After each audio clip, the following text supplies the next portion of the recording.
मराठी माणसाचा आवाज महाराष्ट्राच्या विकासाची ब्ल्यूप्रिंट मांडणारा महाराष्ट्रामधील एकमेव नेता म्हणजे राज ठाकरे। महाराष्ट्राच्या राजकारणामध्ये विविध घडामोडी घडत असताना त्यावरती मनसेची किंबहुना मनसे अध्यक्ष राज ठाकरे यांची काय प्रतिक्रिया येते याकडे संपूर्ण महाराष्ट्राचं लक्ष लागलेलं असतं। अशातच नुकत्याच झालेल्या लोकसभा निवडणुकीला मनसे महाराष्ट्रामध्ये किती जागा लढवणार अशी अपेक्षा मनसे कार्यकर्त्यांना आणि मतदारांना होती। पण अशा वेळेला राज ठाकरे यांनी निवडणुकीमधून माघार घेत भाजपला बिनशर्त पाठिंबा देण्याची केलेली घोषणा त्यामुळे सर्वांनाच आश्चर्याचा धक्का बसला। लोकसभा निवडणुकीनंतर राज्यसभा आणि विधान परिषदेमध्ये मनसेला 1 ते 2 जागा महायुतीकडून दिल्या जातील असं देखील सर्वांना वाटत होतं, परंतु तसं देखील झालं नाही।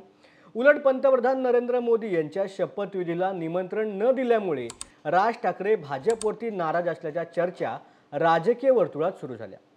त्यातच आता लोकसभा निवडणुकीमध्ये भाजपला बिनशर्त पाठिंबा देणारे मनसे अध्यक्ष राज ठाकरे हे आगामी विधानसभा निवडणुकीमध्ये महायुती सोबतच राहणार का याविषयी देखील तर्कवितर्क लढवले जात होते। मात्र हे सर्व अंदाज फोल ठरवत मनसेने स्वबळाचा नारा दिलाय। वांद्रे येथील मनसेच्या पदाधिकारी मेळाव्यामध्ये राज ठाकरे यांनी ही घोषणा केली। तसेच या विधानसभा निवडणुकीमध्ये 225 ते 250 जागांवरती उमेदवार उभे करणार असल्याचं राज ठाकरे यांनी जाहीर केलं आणि 1 ऑगस्ट पासून स्वतः राज ठाकरे महाराष्ट्राचा दौरा करणार असल्याचं त्यांनी सांगितलं। पण खरंच मनसेला 225 ते 250 जागा लढवणं शक्य आहे का? आणि जर लढवल्यास तर त्यामधून मनसेला काय साध्य होणार आणि कोणाला फायदा आणि कोणाला फटका बसणार याबाबत आता आपण चर्चा करूया। नमस्कार, मी सिद्धेश दिलीप शिगवण आणि तुम्ही पाहताय न्यूज अनकटचा #राजकारण हा कार्यक्रम। मनसे ज्या पक्षाचे 2009-2013 विधानसभा निवडणुकीमध्ये 13 आमदार होते, नाशिक महानगरपालिकेमध्ये सत्ता होती, पुण्यात 10 आणि मुंबईमध्ये 27 नगरसेवक ज्यांचे होते त्यांनी पुढील निवडणूक प्रकर्षाने न लढवणे किंवा बिनशर्त पाठिंबा देणे हे राज ठाकरे प्रेमी असलेल्या मतदारांना फारसं पटलेलं नाही। परंतु आता पुन्हा एकदा स्वबळाचा नारा दिल्यामुळे मनसैनिकांमध्ये नव चैतन्य निर्माण झाल्याचं पाहायला मिळते। पण महत्त्वाचा प्रश्न हाच निर्माण होतो की लोकसभेमध्ये महायुती सोबत गेलेले राज ठाकरे विधानसभेत स्वबळाचा नारा का देत आहेत? कदाचित महायुतीमध्ये असलेले गैरसमज किंवा लोकसभेनंतर कोणतीच चर्चा महायुतीकडून राज ठाकरे यांच्यासोबत झाली नसल्यामुळे राज ठाकरे यांनी ही भूमिका घेतली का हा देखील आता प्रश्न समोर येतो। त्यात आपण जर महायुतीतच राहिलो तर आपल्याला सन्मानजनक जागा महायुतीकडून मिळू शकत नाहीत ही गोष्ट राज ठाकरे यांना कदाचित समजली असेल। कारण विधानसभेच्या 288 जागांपैकी आता शिवसेना शिंदे गट 125 जागा, अजित पवार गट 100 जागा आणि भाजप 150 ते 170 जागा लढवण्यासाठी आपली तयारी करतायत। किंबहुना एवढ्या जागा आम्ही लढवणारच असं ते स्पष्टपणे माध्यमांसमोर सांगतायत। त्यामुळे या तिघांच्या जागा वाटपाच्या भांडणात आपला लाभ होणार की नाही हे मनसेला समजल्यामुळे मनसेने आता एकला चरोरीचा मार्ग स्वीकारलाय। आता जर मनसे स्वतंत्र लढली तर फायदा कोणाला हे देखील पाहूयात। जर मनसे स्वबळावरती लढली तर नक्कीच मनसेला त्यांच्या मतांची टक्केवारी समजायला आणि ती वाढवायला त्याचा फायदा होणार आहे। कारण 2009च्या निवडणुकीमध्ये मनसेला महाराष्ट्रात पडलेल्या मतांची टक्केवारी ही 5% होती। पण त्यानंतर सतत मनसेची भूमिका बदलत राहिल्यामुळे त्याचा फटका देखील त्यांना बसला आणि 2019च्या निवडणुकीमध्ये त्यांना 2.5% एवढीच मतांची टक्केवारी मिळाली। 2024ची अद्याप निवडणूक ते न लढवल्यामुळे आता ही टक्केवारी किती हे सांगणं शक्य नाहीये। पण विधानसभा जर लढवल्या तर नक्कीच ही मतांची टक्केवारी मनसेला समजेल आणि त्या पद्धतीने ते पुढे वाटचाल करतील। त्यात कायम एक गोष्ट बोलली जाते ती म्हणजे राज ठाकरे यांचं वलय।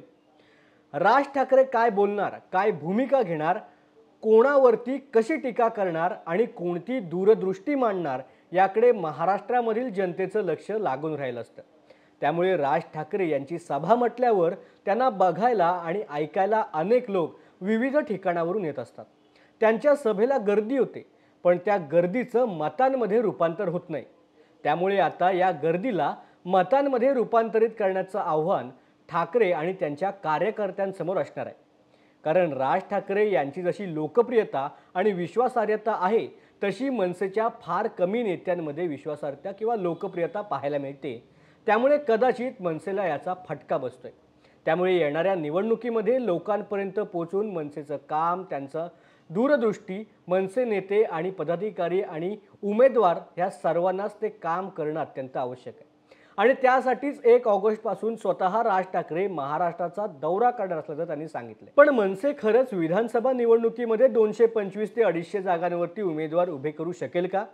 तर सद्यस्थितीमध्ये हे शक्य नसल्याचं, त्याचबरोबर राज ठाकरे यांनी स्वबळाची घोषणा करून एक प्रकारे महायुतीवर आणि महाविकास आघाडीवरती दबाव आणल्याचं अनेक राजकीय विश्लेषकांचं मत आहे। कारण मनसेने जर 200 जागा लढवल्या तरी देखील मतविभाजनाचा मोठा फटका महायुती आणि महाविकास आघाडीला बसणार आहे। पण त्यात मनसेच्या किती जागा निवडून येणार हे आता सांगणं शक्य नाही। पण गेल्या निवडणुकीमध्ये एकच जागा जिंकलेली मनसे यंदा 2 आकडी जागा जिंकेल का असा प्रश्न देखील राजकीय वर्तुळात सुरू आहे। त्यात राज ठाकरे यांनी सांगितलंय की जिंकून येऊ शकणाऱ्याच जागांवरती उमेदवार देणार। त्यामुळे आता नक्की उमेदवार तरी किती देणार हे देखील पाहणं आवश्यक आहे। त्यात अत्यंत महत्त्वाची गोष्ट म्हणजे ज्याकडे सर्वांनीच लक्ष देणं अत्यंत गरजेचं आहे, ती गोष्ट म्हणजे मनसेला मला सत्तेत बसवायचं आहे हे राज ठाकरे यांनी केलेलं वाक्य। मनसेला जर सत्तेमध्ये यायचं असेल तर त्यांना महायुती किंवा महाविकास आघाडीशिवाय पर्याय नाही। पण सद्यस्थितीमध्ये राज ठाकरे युती करतील पण आघाडी नाही हे निश्चित आहे।